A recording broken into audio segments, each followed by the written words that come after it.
Pelantikan Brigjen TNI Farida Faisal sebagai Kepala Pengadilan Militer Utama pada 9 Februari 2026 menjadi tonggak penting dalam sejarah peradilan militer di Indonesia.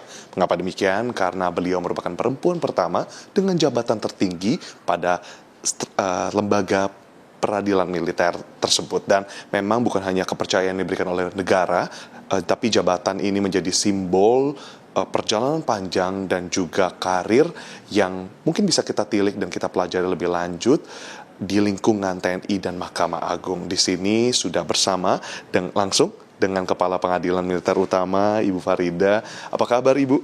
Alhamdulillah, sehat, baik. Ibu Farida, ini terkait dengan capaian Ibu ya, tentunya ini juga tidak bisa dikesampingkan dengan pengalaman bekerja Ibu dan juga apa yang ingin Ibu lakukan. Tantangannya Bu, menjadi kepala pengadilan dalam memastikan independensi dan integritas dari hakim militer itu sebagaimana Ibu? Terima kasih.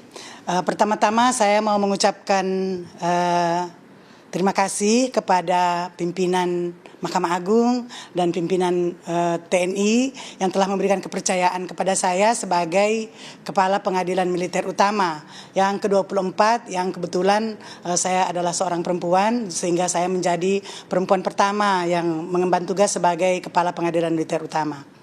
Nah, berbicara mengenai tantangan, untuk tantangan kami di sini sebagai prajurit dan sebagai hakim militer berada pada dua ranah ya. Sebagai prajurit kita atas dasar komando, loyalitas dan kepatuhan terhadap atasan, dan sebagai penegak hukum kami juga harus mengedepankan imparsialitas, kebebasan dari pengaruh dalam intervensi dalam memutus perkara, sehingga ada dua hal yang ada di dalam Pengadilan Militer Utama, dan saya berusaha memadukan ini.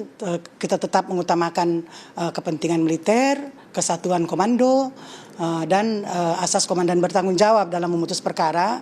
Di samping itu kita juga tetap menyatukan dengan kemandirian dan tanpa terpengaruh oleh intervensi, tetap mengedepankan hukum dan hati nurani dalam memutuskan suatu perkara.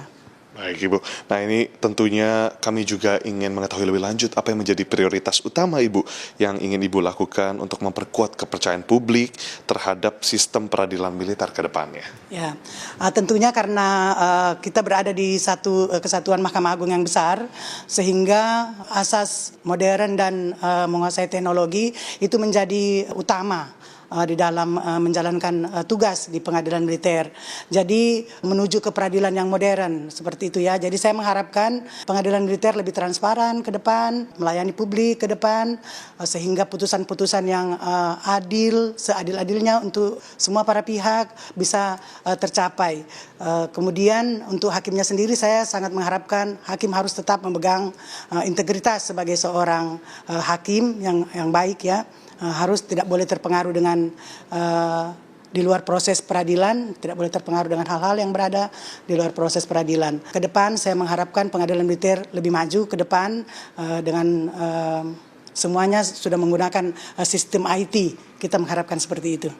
Ibu, terima kasih banyak atas waktunya Ibu. Selamat bertugas kembali. Ya, selamat menjabat dengan hati nurani tadi sebagaimana disebut. Siap, terima kasih. Terima kasih banyak Ibu. Dan saudara, tadi sebagaimana yang telah kita dengarkan bersama dari Brigjen Farida sendiri menyatakan bahwa pergantian jabatan ini bukan hanya sebagai simbol atau sekadar pergantian yang niscayanya dipercaya untuk menjadi hal yang lebih baik lagi, dan momentum perubahan ini juga dapat memperlihatkan bahwa kepemimpinan di ranah militer, ranah peradilan militer seperti itu dapat semakin terbuka bagi siapapun yang memang memiliki hati, lalu juga integritas, kompetensi, dan dedikasi. Edwin Chan, Adini Anissa, Kompas TV, Jakarta.